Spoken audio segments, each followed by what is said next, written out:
If I am not for myself, who will be for me? If I am only for myself, who am I? And if not now, when? द्वितीय विश्व युद्ध के दौरान Cyprus शरणार्थी camp में एक महिला कहती है उसने अपनी ही औलाद का कत्ल किया है। सवाल हुआ क्यों, तो जवाब मिला हिटलर के सिपाहियों से अपनी जान बचाने के लिए। ये हालात थे दुनिया के दूसरे पुराने धर्म जुडिज्म के लिए। ज्यूश डेलीगेट्स की नेता ने उस अपने ही बच्चे की हत्या करने वाली महिला से वायदा किया कि तुम्हें आज़ाद मुल्क मिलेगा, और मिला भी। वादा करने वाली महिला का नाम था गोल्डा मेयरसन और आज़ाद मुल्क का नाम था इजराइल। उठो और जागो एपिसोड में मैं सतीश सिंह आज इजराइल की नेशनल मदर गोल्डा मेयरसन की कहानी सुनाऊंगा।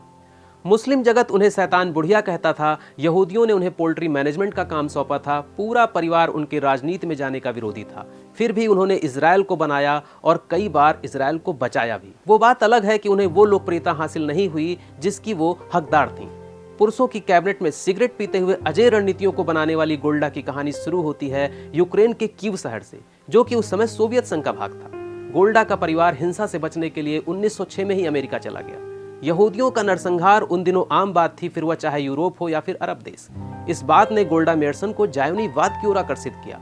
उनकी बड़ी बहन साइना कोर्नगोल्ड उस समय जायोनीवाद, महिला मताधिकार, ट्रेड यूनियन आंदोलनों में सक्रिय थी। अमेरिका जैसे विकसित देश को छोड़कर फिलिस्तीन जाने का फैसला लेना भी बड़ा फैसला था, लेकिन गोल्डा मेयरसन ने फिलिस्तीन जाने की शर्त पर ही शादी की। 1921 में मेयर और उनके पति मॉरिस मेयरसन फिलिस्तीन चले गए।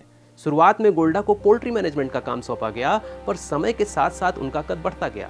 1948 में इजराइल की स्वतंत्रता की घोषणा की वह हस्ताक्षर करता थी। 1949 में वो इजरायली संसद नेसेट की सदस्य बनी।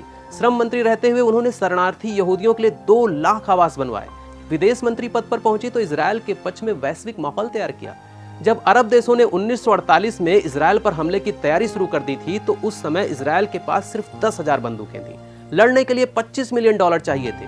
विश्व युद्ध में कंगाल हो चुके देशों से मदद की उम्मीद तो थी नहीं। ऐसे में अमेरिका जाकर शिकागो में यहूदियों की एक सभा को संबोधित करते हुए मेयरसन ने कहा कि आपको यह निर्णय नहीं लेना है कि हम युद्ध करेंगे या नहीं करेंगे, क्योंकि यह निर्णय तो लिया जा चुका है। बस इतना बताना है कि अगर हम हारे तो यहूदी राष्ट्र का सपना हमेशा के लिए खत्म। गोल्डा $25 मिलियन जुटाने गई थी, लेकिन लौटी तो $50 मिलियन लेकर।